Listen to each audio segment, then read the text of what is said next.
ఈరోజు మనం ఎండాకాలాన్ని ఎదిరించే కూరగాయలతో సాంబార్. మరి నూనె వేడెక్కిన వెంటనే మనం ఇందులో తాలింపు వేసుకుందాం. ఆవాలు ఫస్ట్ వేసుకుందాం. ఆవాలు చిటపట్లాడాలి. ఎప్పుడైనా మనకి రసంలో అయినా సాంబార్లో అయినా మనకి ఆవాలు చిటపట్లాడితేనే మనకి మంచి టేస్ట్ వస్తుంది. ఆవాలు చిటపట్లాడుతుంటే ఇందులో ఎండుమిరపకాయలు, జీలకర్ర, అలాగే మెంతులు. ఈ తాలింపుకి సీజన్ లేదండి. ఏ సీజన్లో అయినా తాలింపు చక్కగా వేసుకోవచ్చు. ఇన్ని ఇంగ్రీడియంట్స్ పడ్డ తర్వాత మనకి మంచి ఫ్లేవర్తో పాటు ఆరోగ్యాన్ని కూడా మంచిగా కాపాడుతుంది. ఇందులో కరివేపాకు అట్లా చిటపట్లాడితే ఇందులో ఉల్లిపాయ ముక్కలు కొంచెం వేసుకున్నాను. అలాగే నాకు వెల్లుల్లి రెబ్బలు కూడా ఇందులో వేసుకుంటే చాలా ఇష్టం. ఇప్పుడు మనం కూరగాయలు చెప్పాను కదా, ములక్కాడ,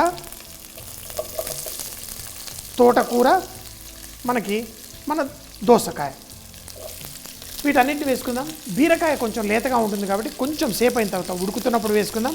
ఈ కూరగాయలు వేసి వీటిని కూడా లైట్గా కలిపేసుకోండి. సో ఈరోజు నేను నాన్ స్టిక్ గిన్నె వాడుతున్నాను, కానీ స్టీల్ స్పూన్ వాడుతున్నాను. కానీ ఎప్పుడు అలా మీరు వాడకండి. మనము వాడేటప్పుడు జాగ్రత్తగా ఉండాలి. అది కూరగాయలకు మాత్రమే తాకాలి, గిన్నెకి అక్కడ ఇక్కడ తాకకుండా వాడాలి. ఎక్స్పీరియన్స్ ఉంది కాబట్టి వాడుతున్నాను, కానీ అలాగే మీకు చెప్తున్నాను. ఎందుకంటే చాలామంది ఆ స్పూన్లు పెట్టేసి నాన్ స్టిక్ ప్యాన్లలో వేస్తారు. అలా వేయకుండా జాగ్రత్తగా చూసుకోండి. వీలైతే ఇలా సిలికాన్ స్పూన్లు దొరుకుతాయి. ఈ సిలికాన్ ఇది ప్లాస్టిక్ కాదు, ఇది ఫుడ్ గ్రేడ్. ఇది కూడా వాడి చేసుకోవచ్చు. ఇప్పుడు కొంచెం వేగిన తర్వాత మనం ఇందులో పసుపు, అలాగే దీంట్లో కొంచెం ఇంగువ కూడా వేసుకుందాం. వేసి ఇందులో చింతపండు పులుసు వేసి ఈ కూరగాయల్ని కుక్ చేసుకుందాం. అవును, దోసకాయలో కూడా కొంచెం పులుపు వస్తుందంటే మనకు సాంబార్ కావాల్సినంత పులుపు రాదు. దోసకాయ పచ్చడిలో చేస్తే ఆ పచ్చడిలో కావాల్సిన పులుపు అందుతుంది, కానీ సాంబార్లో తప్పకుండా కొంచెం చింతపండు వేసుకోండి. మరి టమాటాలు కూడా ఎందుకు వేస్తారంటే చింతపండుతో పాటు టమాటాలు ఒక తీయదనం యాడ్ చేయడం కోసం.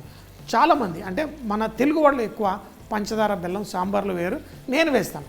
కానీ తమిళనాడు, కర్ణాటక వెళ్ళారంటే వాళ్ళు తప్పకుండా సాంబార్లో కొంచెం బెల్లం కానీ పంచదార కానీ వేస్తారు. అలా వేసినప్పుడు టమాటాలు వేయకపోయినా పర్లేదు, కానీ మీరు బెల్లం కానీ పంచదార వేయకపోతే టమాటాలు వేయండి. టమాటాల్లో ఒక స్వీట్నెస్ కూడా ఉంటుంది. అప్పుడు మన ఈ పప్పుచారు సాంబార్ని మంచి టేస్టీగా పెంచుతుంది. దోసకాయ, ములక్కాడ, తోటకూర కాడ కొంచెం సేపు బాయిల్ అయింది.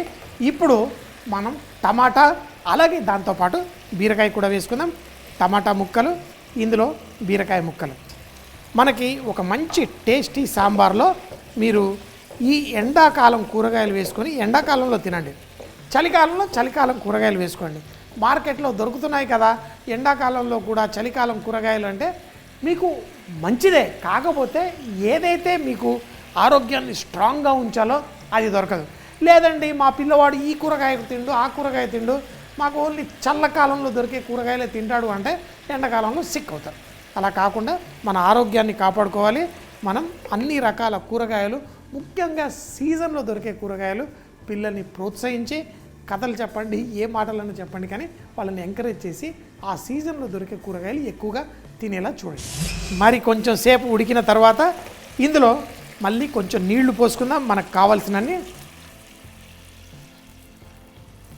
అలాగే కావలసినంత ఉప్పు, కొంచెం తక్కువైనా పర్లేదు కానీ ఎక్కువ వేయకండి, ఎందుకంటే ఉప్పు ఎప్పుడైనా లాస్ట్లో అడ్జస్ట్ చేసుకోవచ్చు.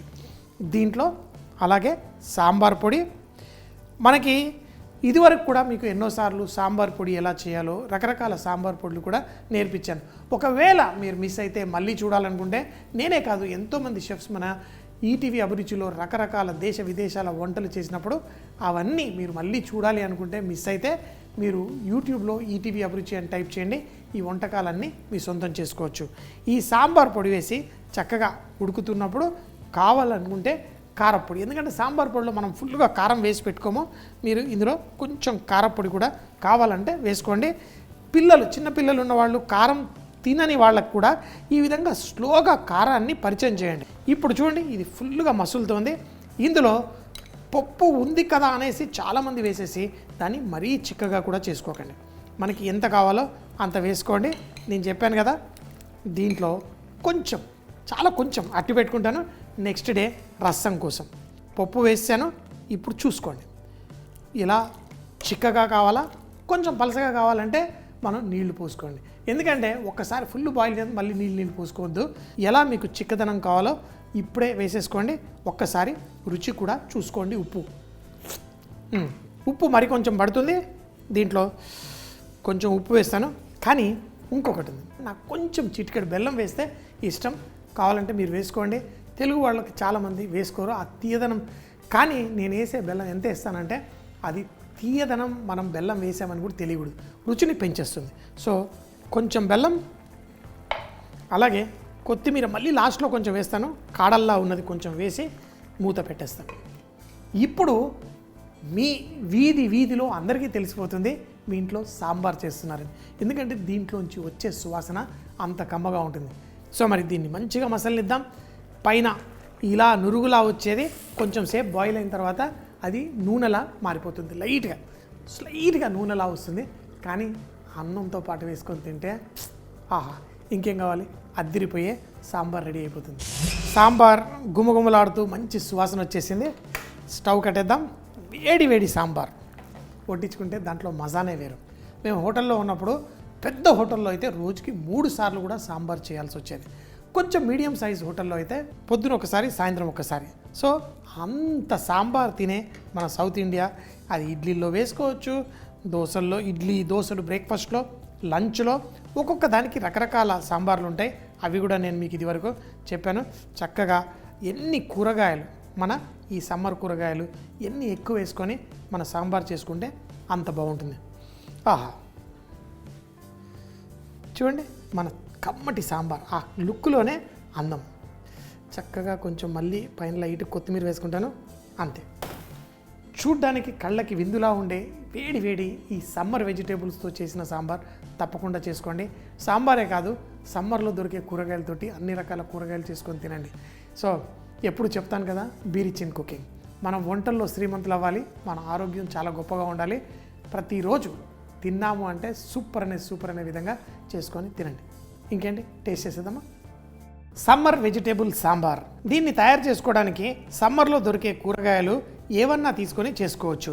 ముందుగా ప్యాన్లో కొంచెం నూనె వేసి ఆవాలు, ఎండుమిరపకాయలు, జీలకర్ర తాలింపు వేసుకొని మెంతులు, కరివేపాకు, కట్ చేసుకున్న ఉల్లిపాయ, వెల్లుల్లి, అలాగే దీంట్లో కూరగాయలు ములక్కాడ, తోటకూర కాడ, అలాగే దోసకాయ ముక్కలు కూడా వేసి లైట్గా సాటే చేసుకోండి. తర్వాత పసుపు, ఇంగువ, అలాగే చింతపండు పులుసు వేసి కొంచెం సేపు ఉడికిన తర్వాత ఇందులో టమాటాలు, బీరకాయ కూడా వేసి బాయిల్ చేసుకోండి. తగినన్ని నీళ్లు పోసి కావలసినంత ఉప్పు, సాంబార్ పొడి, కారపొడి వేసి చక్కగా ఉడకనివ్వండి. ఎప్పుడైతే ఇది చక్కగా ఉడికిన తర్వాత దీంట్లో మనం ముందుగా బాయిల్ చేసుకున్న పప్పు, బెల్లం, కొత్తిమీర వేసి వేడిగా తయారైన సాంబార్ని అన్నంతో వేసుకొని చక్కగా ఎంజాయ్ చేయండి.